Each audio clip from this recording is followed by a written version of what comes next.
ఉమ్మడి విశాఖ జిల్లా నుంచి చెలో గుంటూరు అంటూ విశాఖలోని అలాగే ఉత్తరాంధ్రకు చెందిన కాపు వైఎస్ఆర్సీపీ నాయకులు పిలుపునిచ్చారు. ఈ దశలో మనతో మాట్లాడడానికి మాజీ మంత్రి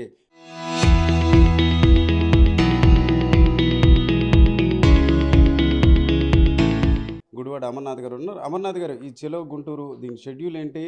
ఎందుకు ఆ ప్రోగ్రాం ఏర్పాటు చేసే ప్రయత్నం మీరు చేస్తున్నారు?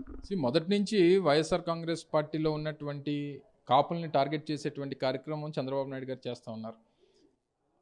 అంటే ఓన్లీ మా పార్టీ అనే కాదు, సహజంగా న్యూట్రల్గా ఉన్నటువంటి కాపులకు సంబంధించినటువంటి నేతలు ఎవరన్నా సరే ఆ ప్రభుత్వాన్ని ప్రశ్నించినా సరే వాళ్ళని అంతమొందించాలనేటువంటి ఒక కార్యక్రమం మొదటి నుంచి తెలుగుదేశం పార్టీ స్థాపన దగ్గర నుంచి జరుగుతూ ఉంది.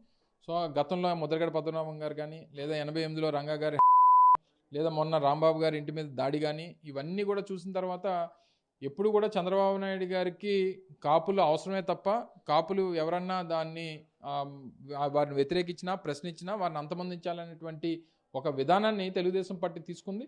సో డెఫినెట్గా మొన్న జరిగినటువంటి సంఘటన తర్వాత వారి కుటుంబ సభ్యులు కూడా భయభ్రాంతులై ఉన్నారు. మన జగన్మోహన్ రెడ్డి గారు వెళ్ళి వారికి సంఘీభావం తెలియజేశారు, వారికి ధైర్యం చెప్పేటువంటి కార్యక్రమం చేశారు.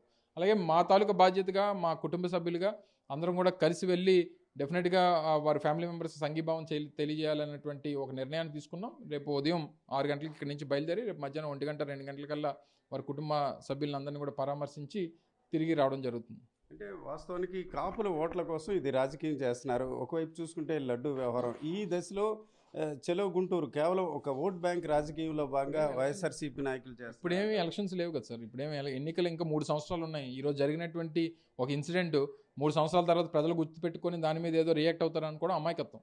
సో ఈరోజు ఇన్సిడెంట్ కేవలం వారికి మనోధైర్యాన్ని ఇవ్వాలి, వారి కుటుంబ సభ్యులకి ధైర్యం ఇవ్వాలి. రెండోది ప్రజలు వైఎస్ఆర్ కాంగ్రెస్ పార్టీ మీకు తోడుగా ఉందనేటువంటి ఒక కాన్ఫిడెన్స్ వారికి ఇవ్వాలనేటువంటి ఉద్దేశంతో టేకప్ చేస్తుంది. ఇక నెయ్యి విషయం అంటారా, నెయ్యి విషయం ఒక రాజకీయపరమైనటువంటి అంశంగా తెలుగుదేశం పార్టీ టేకప్ చేస్తుంది.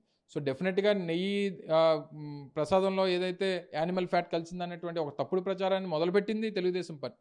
సో డెఫినెట్గా దాన్ని తప్పించుకునేటువంటి దాంట్లో భాగంగానే ఈ దాడులన్నీ కూడా జరుగుతూ ఉన్నాయి. సో రేపు రానటువంటి కాలంలో వాస్తవాలు ఏవైతే మొన్న యానిమల్ ఫ్యాట్ లేదని చెప్పి రిపోర్ట్స్ వచ్చాయో దాన్ని ఏ రకంగా కప్పిపుచ్చుకునేటువంటి దానికి మళ్ళీ ఈరోజు వితండవాదం చేస్తూ ఉన్నాడు చంద్రబాబు నాయుడు గారు. సో వీటన్నిటి వాస్తవాలు అనేటువంటివి ప్రజలు వీళ్ళు ఎవరు గమనించిపోయినా పైన ఉన్నటువంటి ఆ వెంకటేశ్వర స్వామి డెఫినెట్గా గమనిస్తాడు. డెఫినెట్గా ఆయన చేసినటువంటి పాపాలకి ప్రాయశ్చిత్తం అనేటువంటిది ఎప్పటికీ కూడా నాకు తెలిసి ఈ జన్మలో ఆయనకు ఉండదు. దానికి తగ్గట్టు ఫలితాన్ని కూడా ఆయన అనుభవిస్తాడు. ఓకే, మీరు సహజంగా ఏదైనా ర్యాలీ నిరసనలో ఇట్లాంటి కార్యక్రమాలు అయితే పోలీస్ అనుమతి తీసుకోవాలి, కానీ మీరు ఈ అంశం మీద పోలీస్ అనుమతి ముందుగా తీసుకోవాలి. ర్యాలీగా పెట్టి ఏదైనా మా ట్రాఫిక్ అబ్స్ట్రక్షన్స్ అవి మాకేం లేవు.